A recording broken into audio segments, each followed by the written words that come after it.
Camp, what do you think about this camera? Pretty crazy.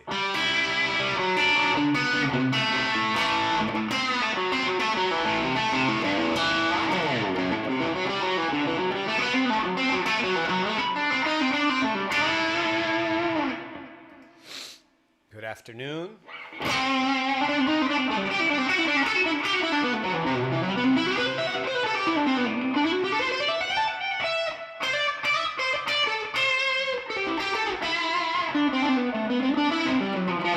I really should learn some Marvin tunes. We're going on the road soon.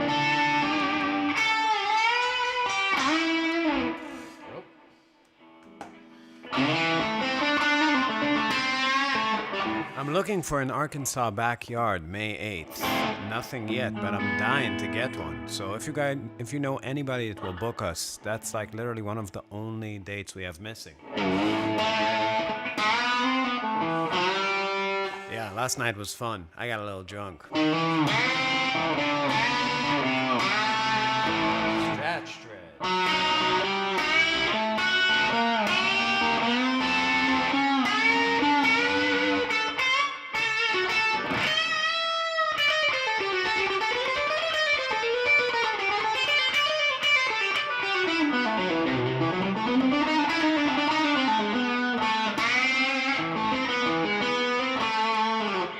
Jimmy Page riffs.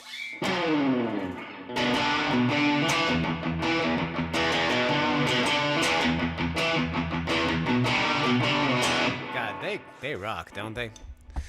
These guys have some nice riffage. Excited or nervous to get back into the thing? I need to sit down and relearn a lot of our music. I've been playing like a lot of jazz and a lot of standards for like a year now. I like Jimmy Herring a lot, especially the faux slide stuff. These are, old strings. But I just need to kind of run through our songs. They come back quick. Yeah, Zeppelin is the best. But yeah, Jimmy Herring's great. I did learn a few things from him. That leg. I mean...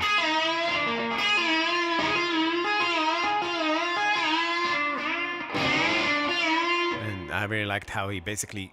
I mean, it's like Jeff Beck does similar things, but our music is not the easiest. Jeff Beck does a lot of similar shit, but Jimmy Herring just does it a little bit more kind of slidey sounding. So I always dug him. I always thought he was like, one of the best ones. Some things that, I play with thicker strings, so a lot of the times he's one of the guys that like I listen to him like, man, I should really play with tens or something to get that, like, he has like those looks that that.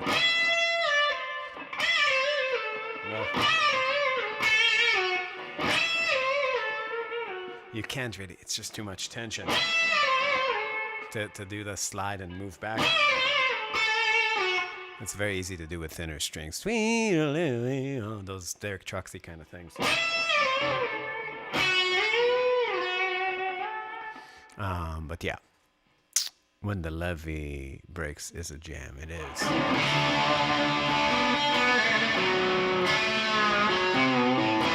Yeah, North Carolina. That Carolinas has a lot of those kind of players hiding in the bushes. The drummer played with Sean Lane.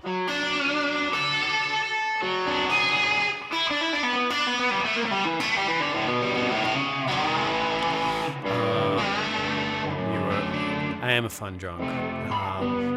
Thank you. I'm getting my new one probably in 3 or 4 months.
just love opening shows with that one. That's Messy Mark. You know, damn.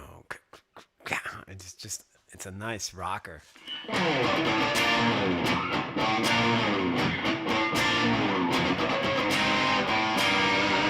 Are you coming to Houston? We're coming, we're getting all the way to Austin, but we're not with the full band, just me and Danny playing standards. Basil, I use the Addario 11s.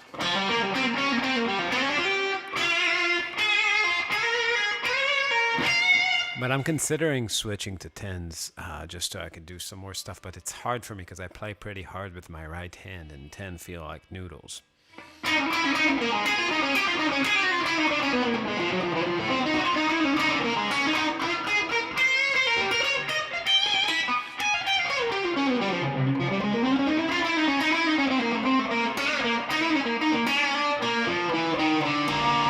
musicians get female attention while on tour? Sure, dude. Yeah, 11 to 52. Do you get female attention? Well, I'm married, so even if I do, I don't notice it anymore. But I mean, it's been heard of to get laid on the road. People have tried it.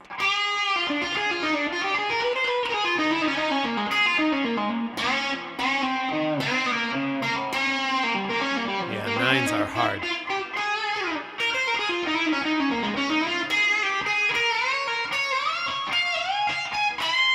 But for people who don't have any sort of right hand articulation happening in their playing, thin strings are actually a blessing. You see that a lot with like teenagers that play guitar, where they're when you're in this situation where you're very timid with the strings, when your technique is, uses a very tiny motion, right? Like a lot of people, especially shreddy kind of guys, that are doing. Here, let me find a better place for this.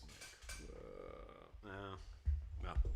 Yeah, so shreddy kind of guys that are doing shrapnel type 80s things, they play with a very, very, very tight picking pattern, like really close to the string, not really getting a lot of space.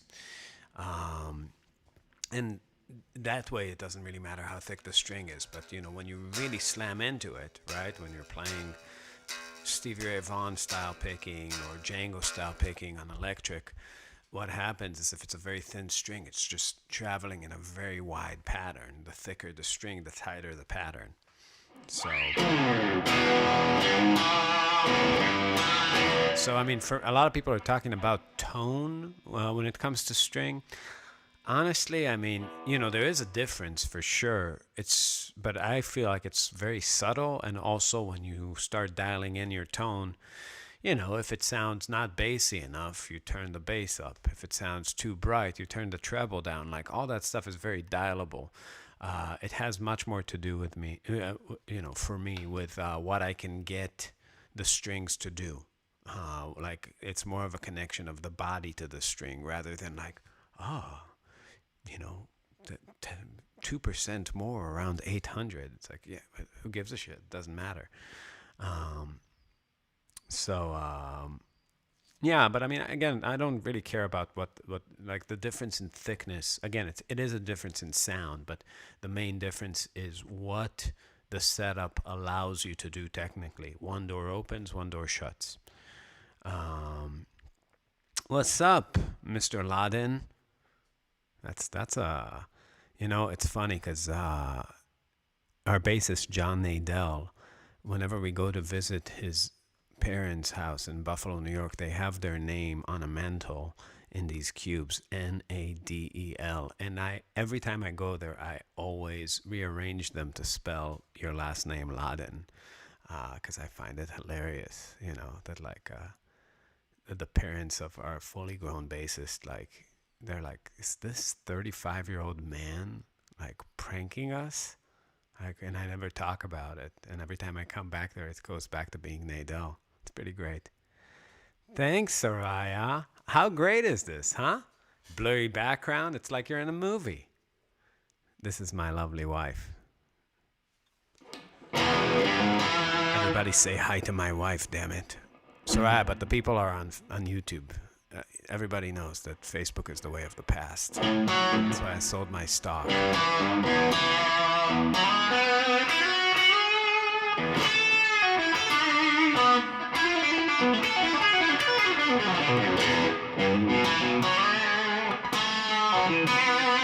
Dr. Smith X.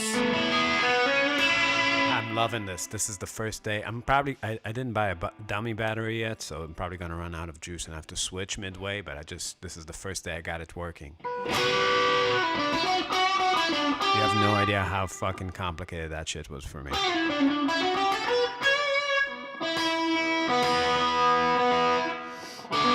Everybody's saying hi to you, Soraya, just so you know.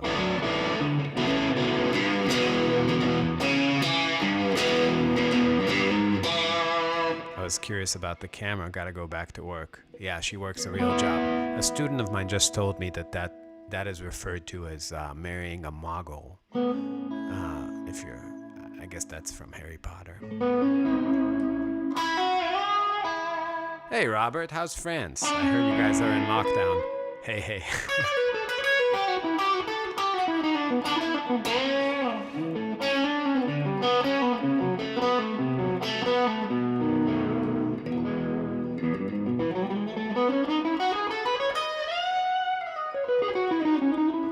Morocco. Nice.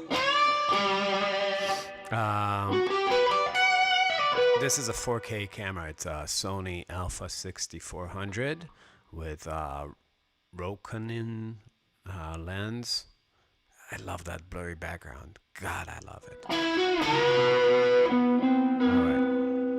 My wife does not want me to refer to her as a Muggle anymore.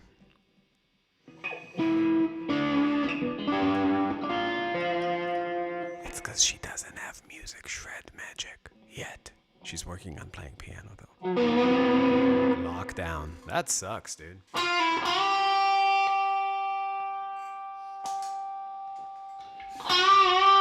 I just made this reverb sound. Check out this algorithm. It's like rhythm with it's reverb with like a really long delay, atmospheric kind of stuff. Check this out.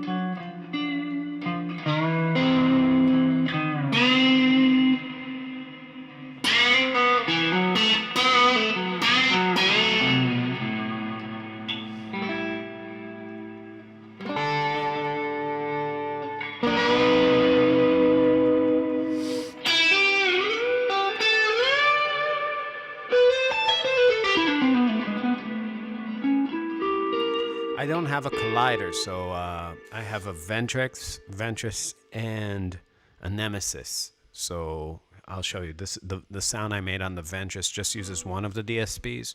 The real advantage of having a Ventris is you have two reverbs in there, two separate chips. If you look at like Steve Lukather's rig, he has. I'm selling. Initially, I didn't. I bought these pedals that are really the best reverb pedals you can buy, but they're not programmable by MIDI, right? You can't have a G2 switch them, but they're called the RV7. I have two of them, and that's what Steve Lukather uses, and it's really a short delay into a short reverb into a large reverb. And that's really what a lot of people do to get a nice full reverb sound. You have one that's more like setting up either a room or something that just has some life to it, not just like the speaker or a spring. And then you have some sort of bigger reverb, either a hall or mostly a plate. And the advantage of having the Ventris as opposed to the Collider, that's a reverb and delay, is that the Ventris, you can set two reverbs inside one preset. This is just a large plate. Here, and I'll take off in a long kind of 600 millisecond delay, really soft, really diffused. So I'll take out the delay so you can hear just the reverb. This is just the reverb. It's really long. And this is just the delay.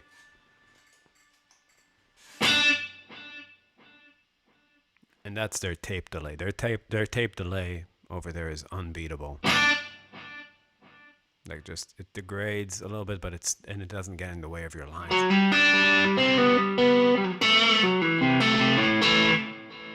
Right? But I don't use delays that's really extreme for me, but to me that's kind of like a Jeff Beck intro where you hear the lines kind of bouncing like right, like you're in a canyon, not so in time is the delays I'd use to play lines. So check this out. Both of them together though.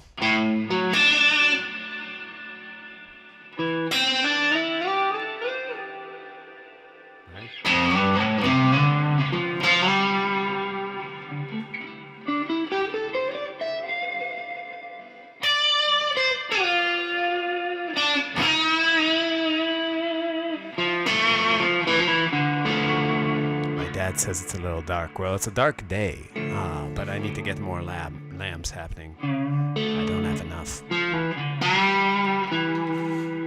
Hold on, actually. Let me see if this is better.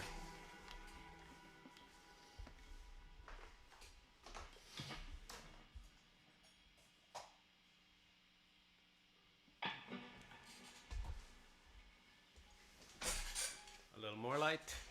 I think this is a little better.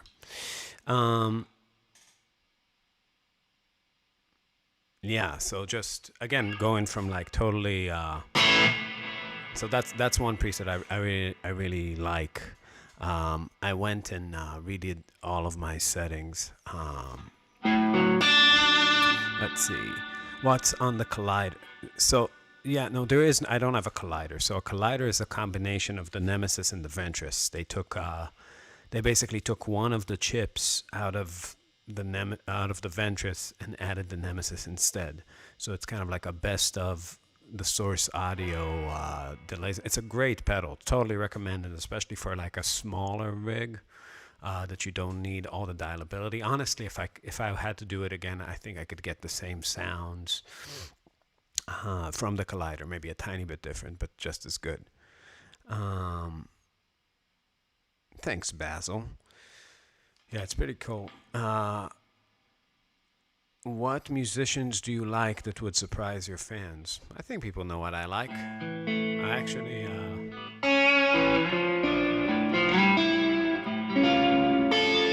no surprises here.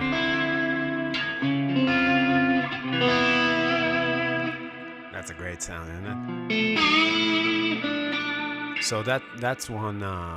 That's like the wettest, dirty sound I use. Here's my wet, dry sound. So not dry sound, for wet, clean sound. For clean sounds, I don't like delays at all. I never use them because they sound very plinky. I like just long reverbs with no repeats.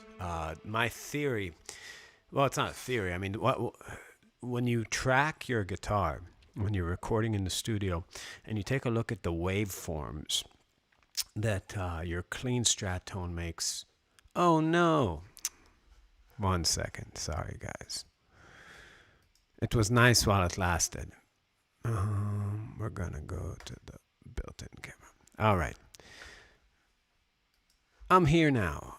Yeah, that was just a test. I still need to get that battery because the battery there runs out, and I need like a dummy thing that hooks up to the wall. But isn't it like sinking back to like reality? Weren't we like in a movie a second ago, and now it's just like so Mac camera? It was much better. Everybody knows it was better. But yeah, the point I was trying to make. So when you're tracking guitar in the studio and you just visually look at the sounds you're making with a clean sound, it looks like a triangle, right? There's a big attack that's happening all at once, and then it fades away kind of in that sort of fashion. When you take a look at a high gain sound, it kind of looks like a worm, right? Everything is, because of the compression from the tubes and the overdrive sound just looks like a fuzzy worm.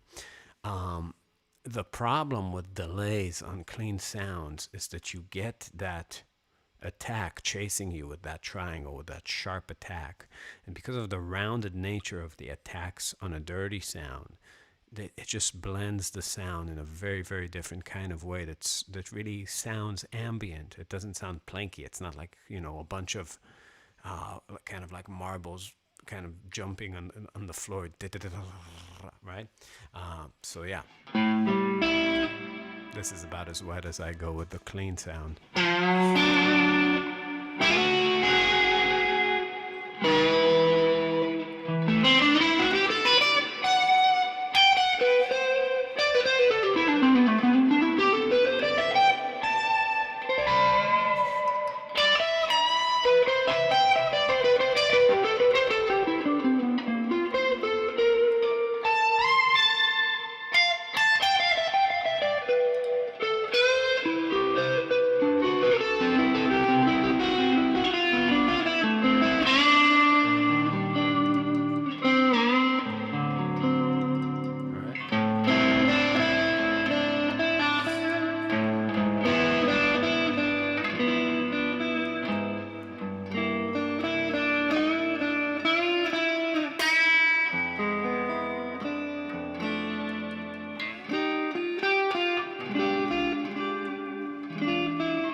Nice sound.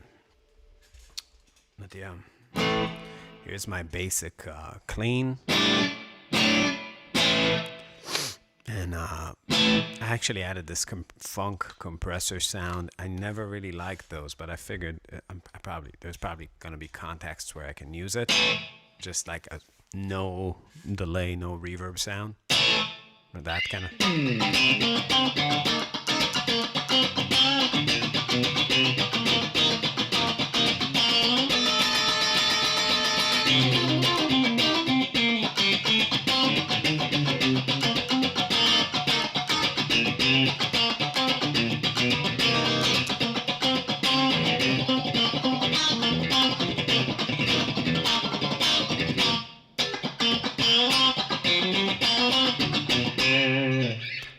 Hello from Ukraine. Hi to Ukraine. So yeah, that's kind of...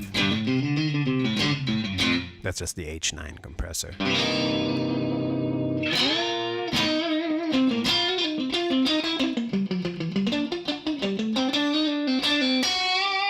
had to give up one of my sounds to do that. What is the... for this one? This is just kind of a...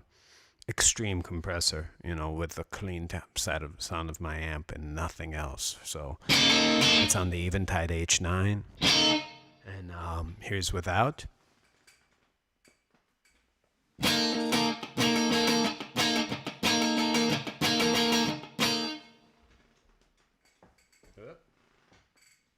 Here's with.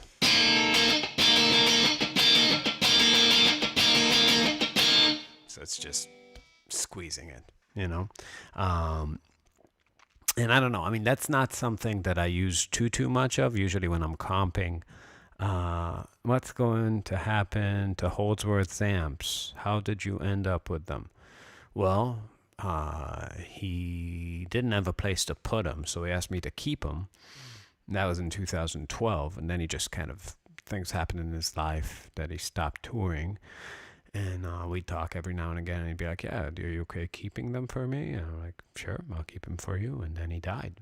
So, and yeah, I don't know. I'm not a lawyer, so I don't know how long they have to be here for them to become mine. But maybe one day. Uh, couldn't stand the weather, right? No.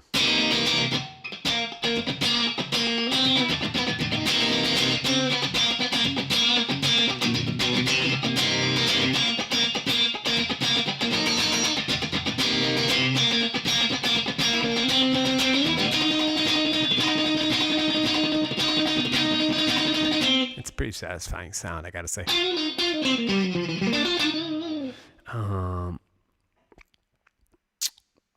I like the new cam angle shows Holtzworth amps because yeah.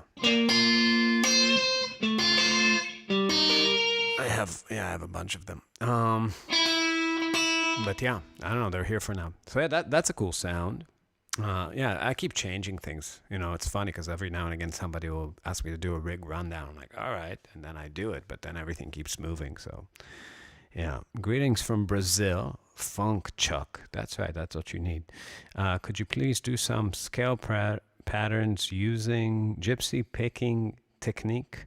I'm wondering how it would sound like an electric guitar with distortion. Sure.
Hey, Nathan.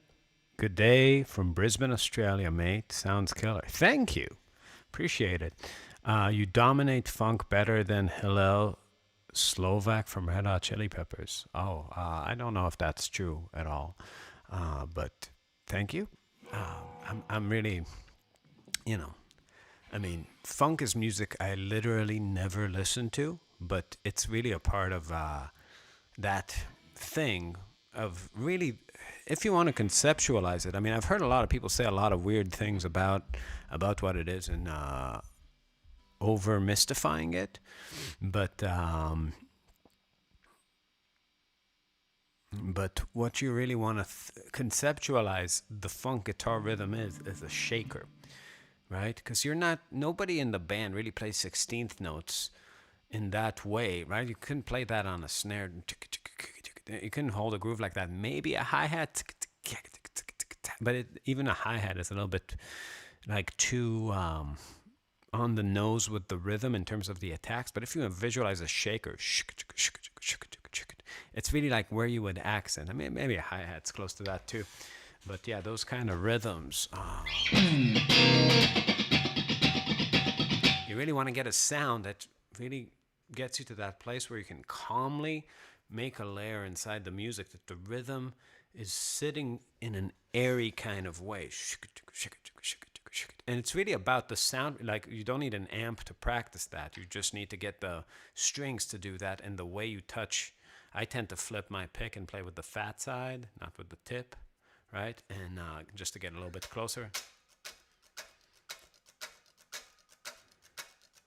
All right, there's a clear accent, and it's 4/16 notes, but it's really like just a subdivided downbeat. Maybe accent on 2 and 4. And inside that, you want to be able to catch like more syncopated parts of the beat by not muting some note.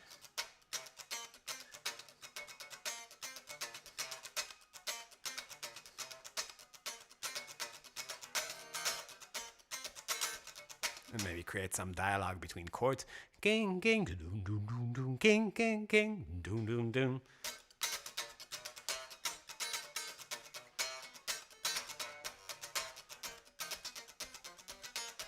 Right, a high part, a middle part, a low part.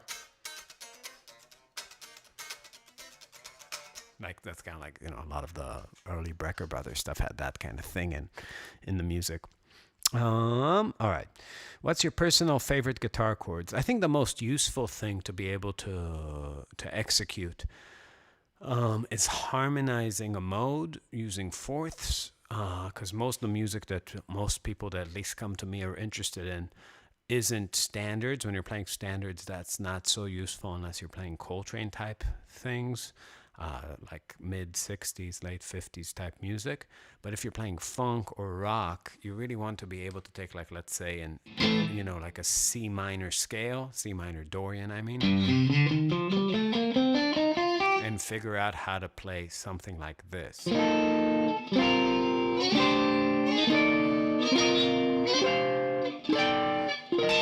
Because all those sounds are interchangeable and you could just walk them around the guitar and you don't run out of vocabulary. So let's say I just know a C minor pentatonic scale.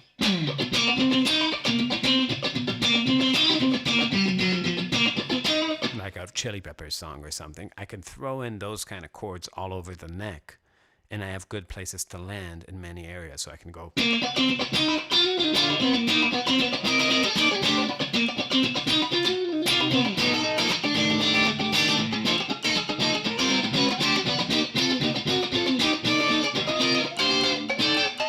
That's kind of the most useful thing to me, especially when we're playing songs like Redline, and when I'm playing behind Danny's solo.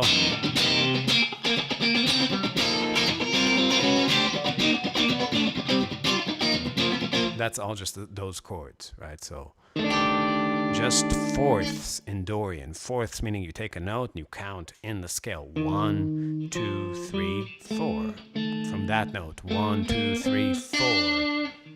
From that note, 1, 2, 3, 4 fourths, right? And then you just do it from every degree. And it's just memorizing the patterns.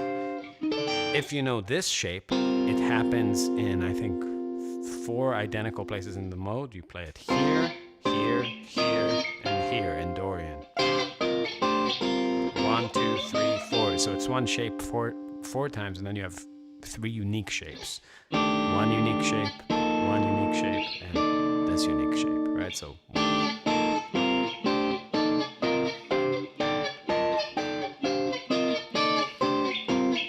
and obviously that works in C Dorian, but also it's F Mixolydian, right? You're playing over like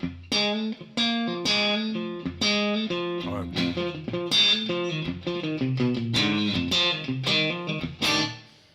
right?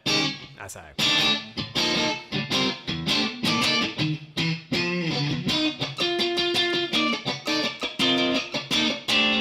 and if it's that, it's also all of your E flat Lydians.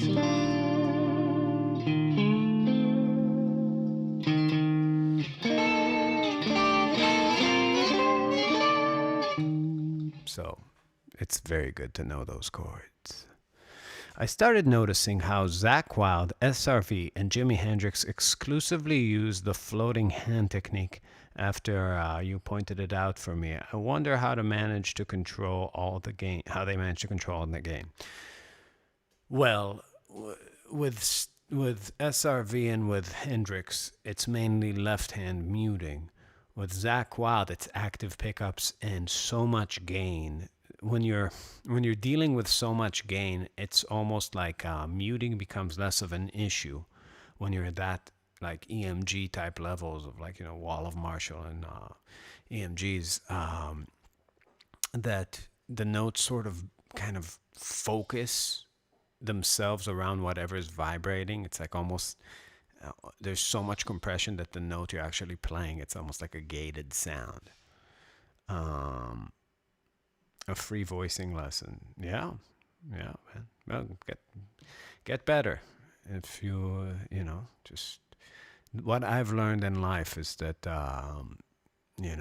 The people who are going to get good are going to get good with me or without me, and the people who won't. So I just figure if it makes people happy, then it will get the people who are going to get good there faster, and nobody can help the other ones. And which ones are you? I don't know. You tell me.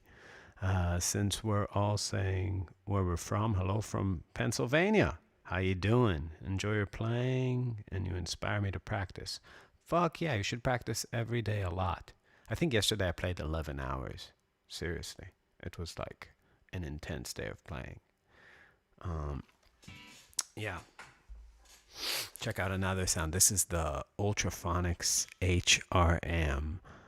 This pedal is bad to the bone. It's not a high gain pedal, and the Ultraphonics is my main lead sound, which I love dearly. It doesn't actually sound as good on the Badger as it does on my OD100 because to me it shines on a dirty channel.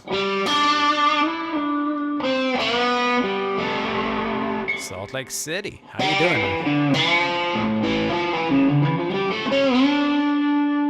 But it's a really nice color still. It has a little bit of a fuzz-like quality. Good, Basil, good. But the HRM is it's kind of like the Marshall version of it. I don't know what it is about it. It has something in it that I really like. Check it out. This is the HRM.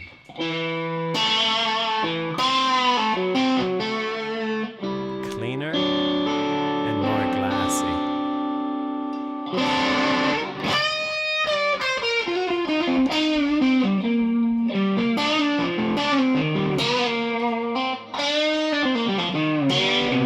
I also did a cool thing on my rig, which is I put the steel string on a loop that I could just layer on top of every sound to kick it into high gain. Now it's with the steel string. Hear that? Those overtones. Added sustain.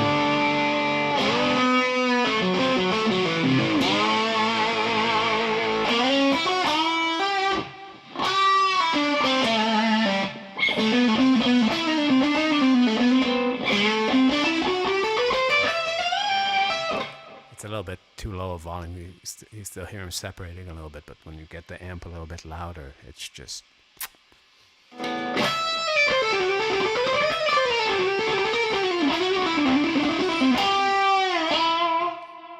here's my normal lead sound with the steel string on top. Without, with.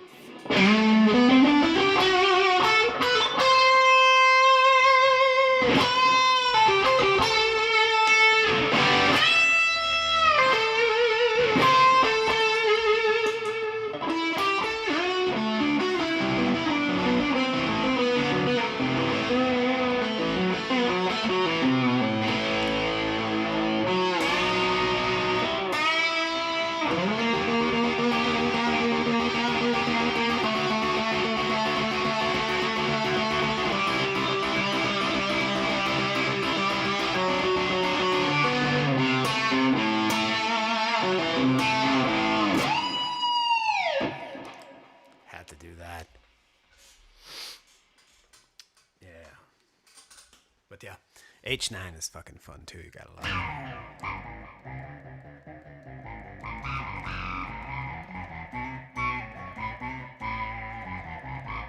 Oh, I also got this cool wah thing. Check this out. This one's it just makes me laugh. I'm gonna use it. It goes.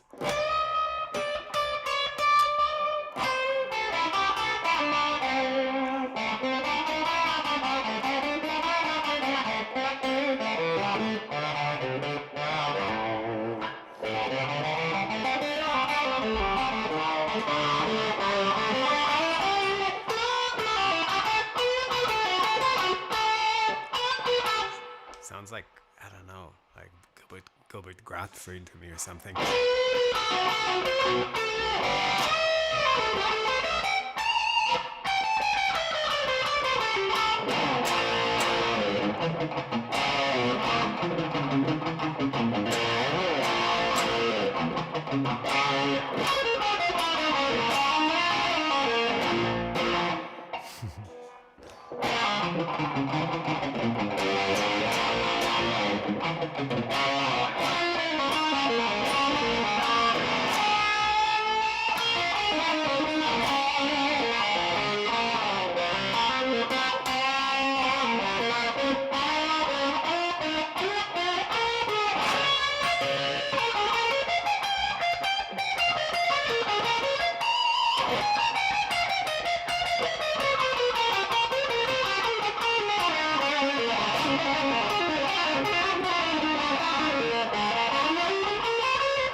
Alim.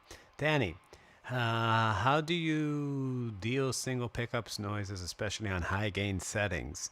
Yeah, so you got to get that Sur. Sur has, it used to be on the back plate. They used to rip off an Elitch, but this one doesn't have that, so it has it underneath the pick guard. Um, there's it's a dummy coil. Every time you say to Sur, "Hey, I love your dummy coil," it's like it's not a dummy coil. It's a different technology. It's a dummy coil. But they basically took an Elitch system, and instead of putting it on the back plate, they put it inside the guitar by the pickups, which is cool. My dad and me played that song at the school. No way. You're an inspiration to me, Manuel. I appreciate that. Yeah.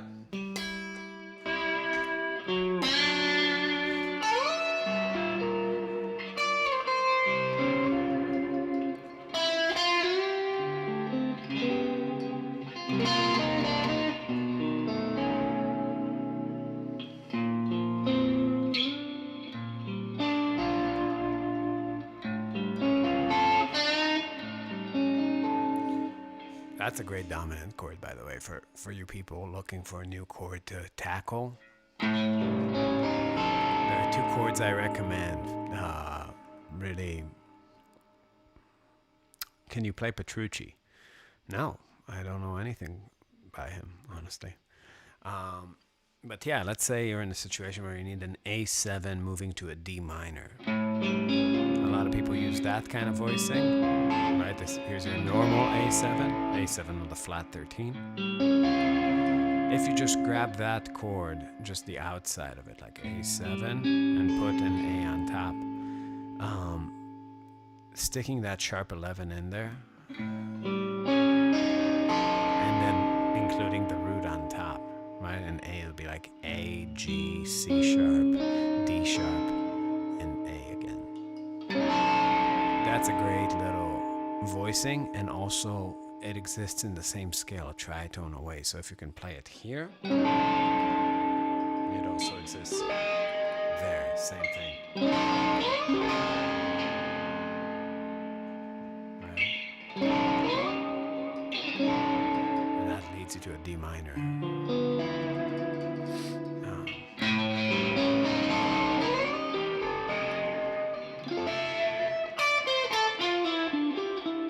Super useful.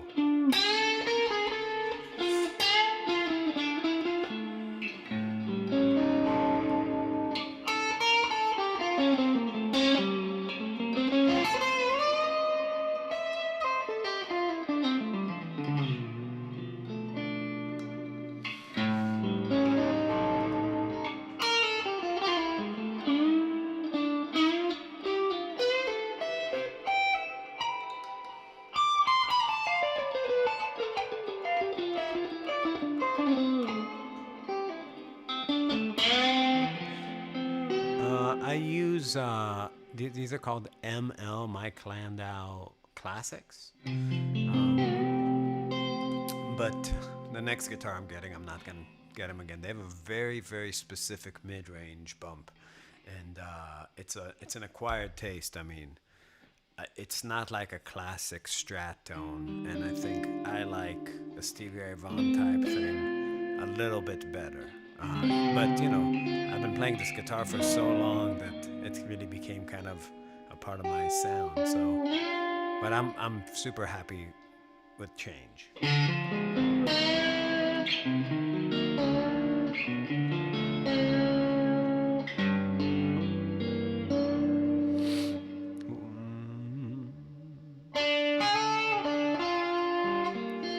I'm not a big fan of changing pickups on a guitar, honestly. I feel like a guitar, it is what it is. Just get a new guitar you like. Oh.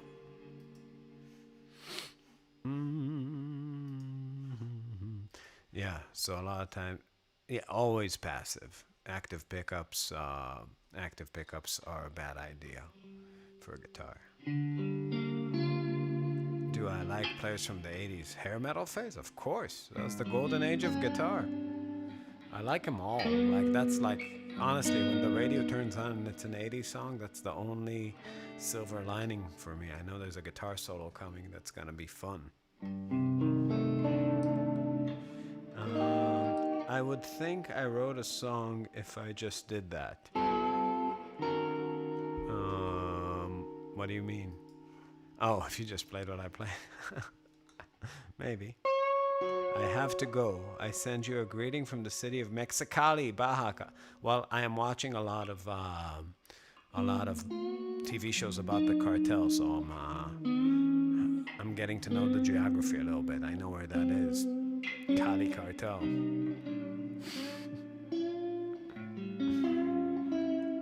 Oh, Mexicali in California.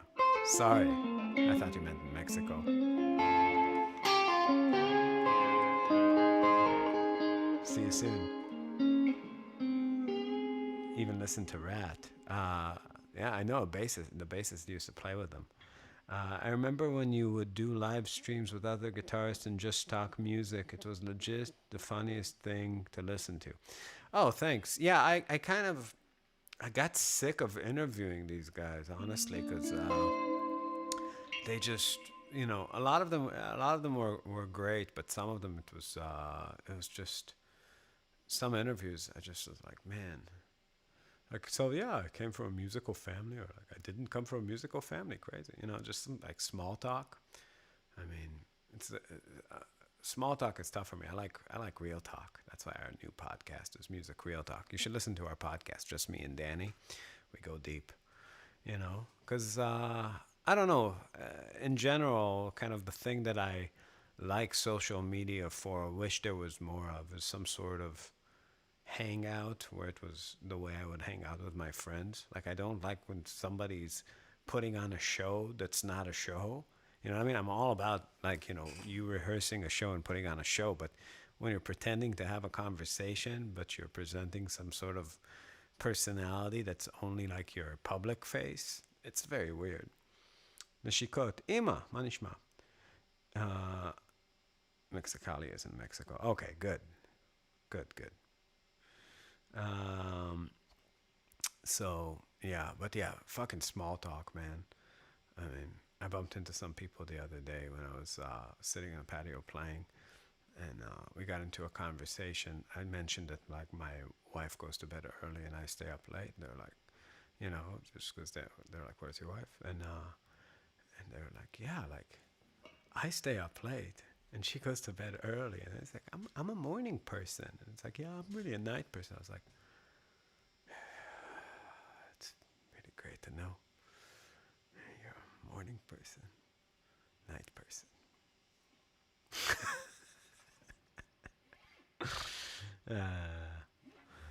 Yeah.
Jeff is an interesting guy, fighting the war against metronomes from the 70s.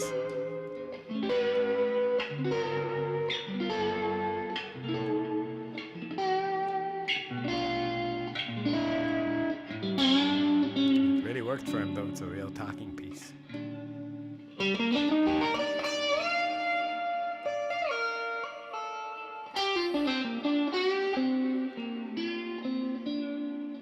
Can you show us some tensions, major ones? Sure. Major ones. Let's do C major. In an Ionian mode, you can only do 2, really. You only have the 9, and then the 13 or the 6. The 4, you can only do if the 3rd isn't in the chord. You get a sus chord. If you put different tensions, you get stuff from different modes, right? Sharp 11 is Lydian a lot of the time.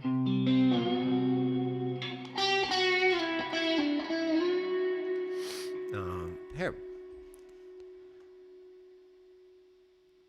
Dude rocks a tank top in the day.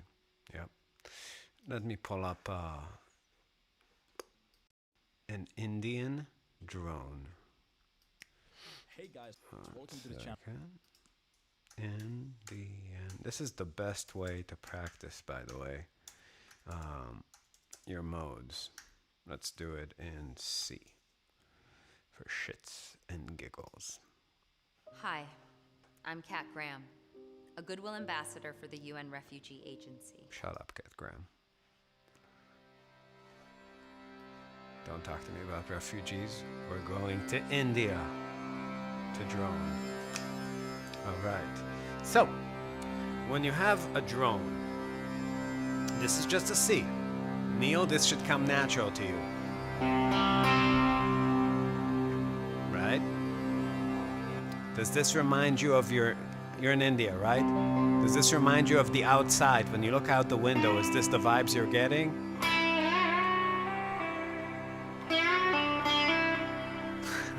So, anyways, when you're practicing modes and you just have roots and fifths, you can change, you can move anything. There's no harmonic progression. What it trains you to do is take a look at a string and determine what the tonic is. 1. Can you sing 1? 1 is not going to change. 1, 1, 1. Right?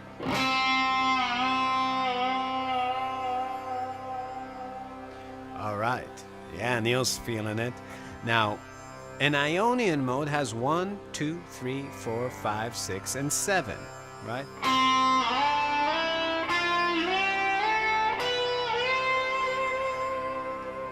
Right.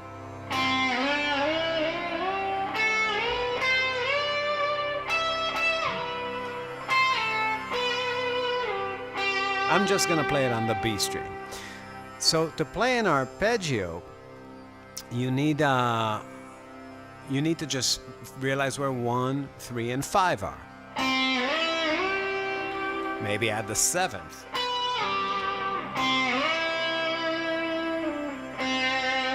Now let's say I want to play Lydian. I need to know the formula, right? So I'm going to just sharpen the 4th degree.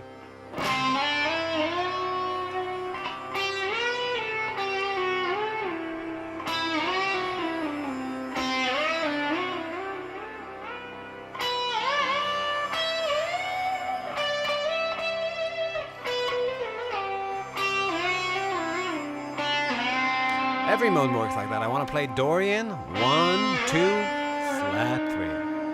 4, 5, 6, flat 7. It's the same camera. The other camera was earlier.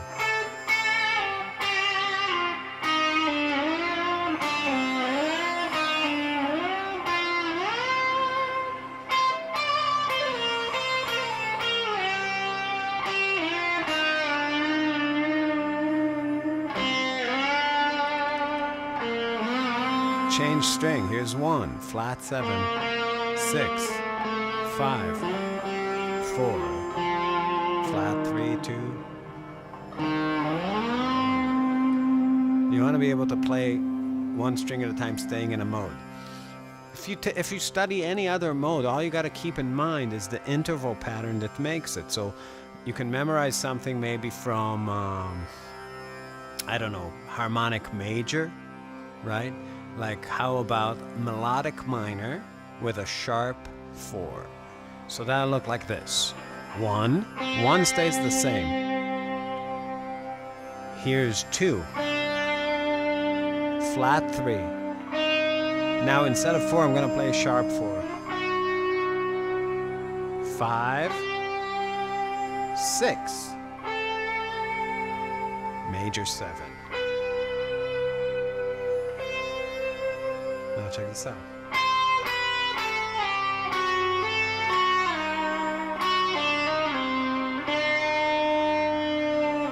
Fourth mode of harmonic major.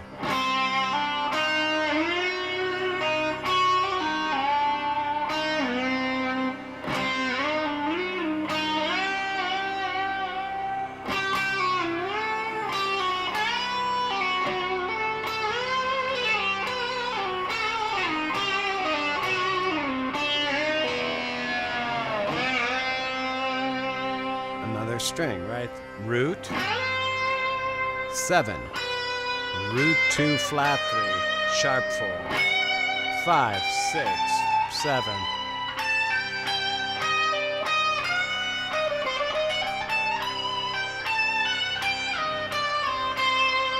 Root 7, root 2 flat 3, sharp 4, 5.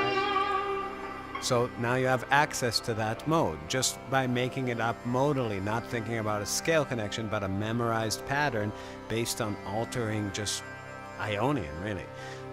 So that's true for anyone. If I go through the modes of melodic minor, the first one is melodic minor. Root 2, flat 3, 4, 5, 6, 7, root. The second mode of melodic minor is called Dorian sharp 4. 1, 2, oh sorry, Dorian flat 2. 1 flat 2 flat 3, 4, 5, 6, flat 7, root.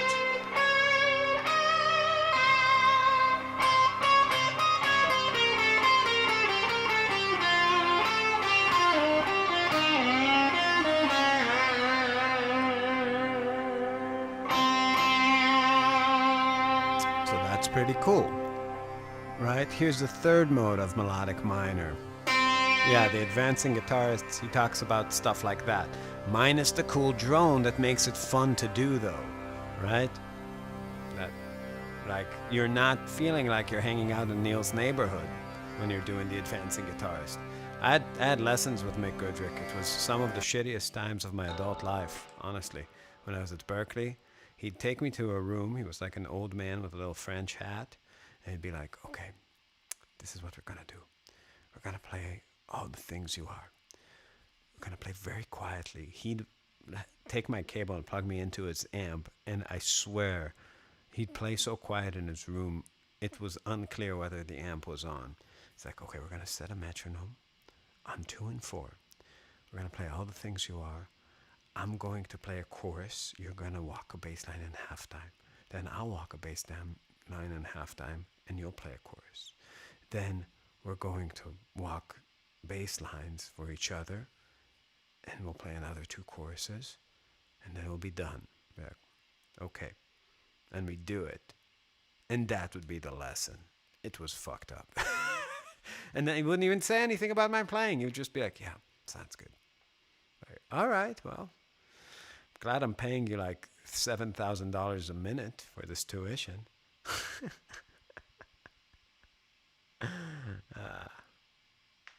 Yeah. Anyways. But I'm not bitter.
So that's a good way to practice modes. You're not practicing changes, but you're practicing the stuff itself.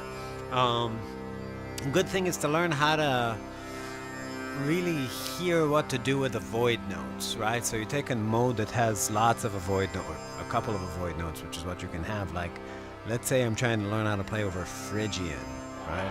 1, flat 2, flat 3, 4, 5, flat 6, flat 7. So when I get to flat 6, what do I do with it? So I learn where it wants to go. Flat 2.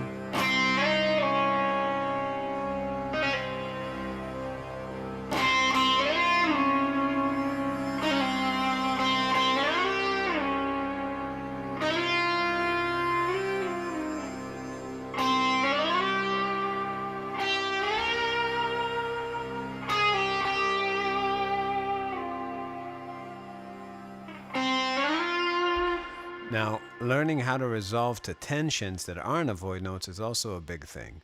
So learning how to, in that case, how to really land on the 4 and the flat 7.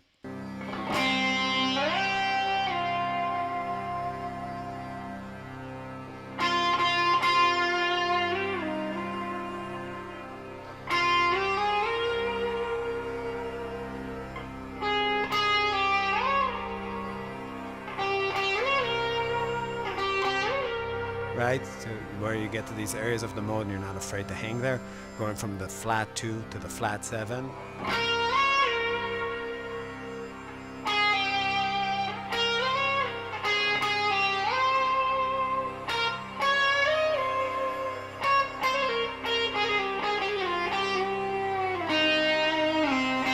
think the practice is how to get to the notes of the mode chromatically by bending from non-diatonic places. The Marty Friedman sound. For your fans, getting to that. So you look for the places, the whole steps in the scale, and you bend from the half step. So getting in Phrygian, let's say, to the flat 3 from the 2. To the 4 from the major 3. To the 5 from the flat 5. To the flat 7 from the 6, to the root from the 7. That has a real sound when you maybe slide down to a non-diatonic place and go in back into the mode. Like here's the major 3rd into the 4th, sliding from, let's say, the flat 7th. Oh, sorry.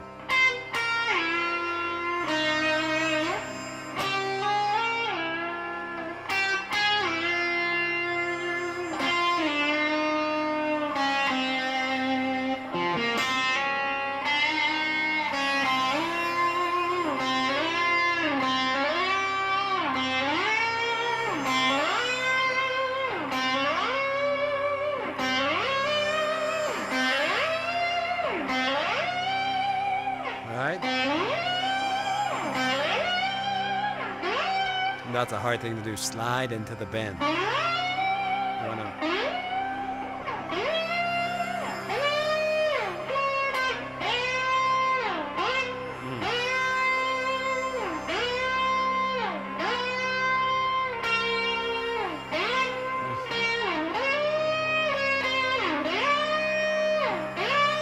So I'm sliding to the half step under where I want to go and end with a half step bend, one false swoop.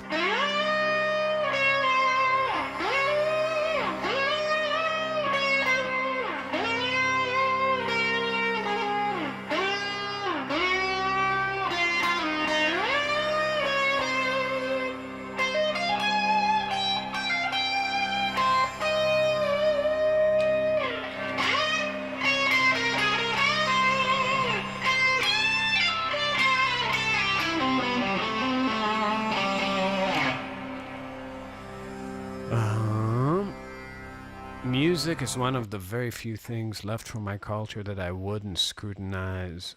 Not so bad. And you're a Mallory.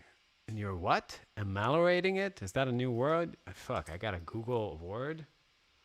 Ameliorating it. Let's see.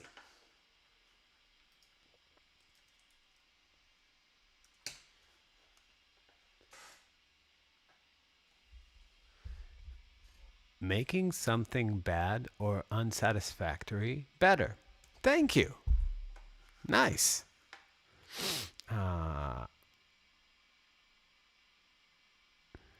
Yeah, you know, I hate doing lame shit. I just don't do it. Like whenever I see somebody, like making a video about Barry Harris technique, and it's like it seems to me like I'm just going to have to sit in my room and invert drop twos endlessly. It's like I just know myself. I'm not going to do that because I'm not a nerd. So it's just not going to happen. Like it doesn't matter how much better I can't make myself do something that looks like torture while holding a guitar. It's like if I wanted to torture myself, I'd get a job. So I always have to find a way to to make it doable, to make it workable. And I had a student. We were talking just about what to play over an A7 that's going to D minor, like harmonic minor stuff. And I was talking to him about finding the notes of the mode on each string. And he was like, "Yeah, but I'm not gonna just go, I'm not gonna just fish for the notes and do that thing." And I'm like, I totally get it. You have to like actually find a way to make some lines that make sense. To like, if you're trying to find vocabulary over an A7, first of all, maybe record an A7 and then go.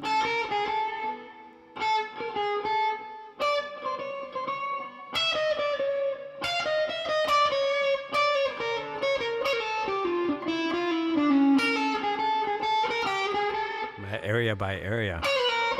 But with a groove you're imagining, with some backing, it's just impossible to yeah.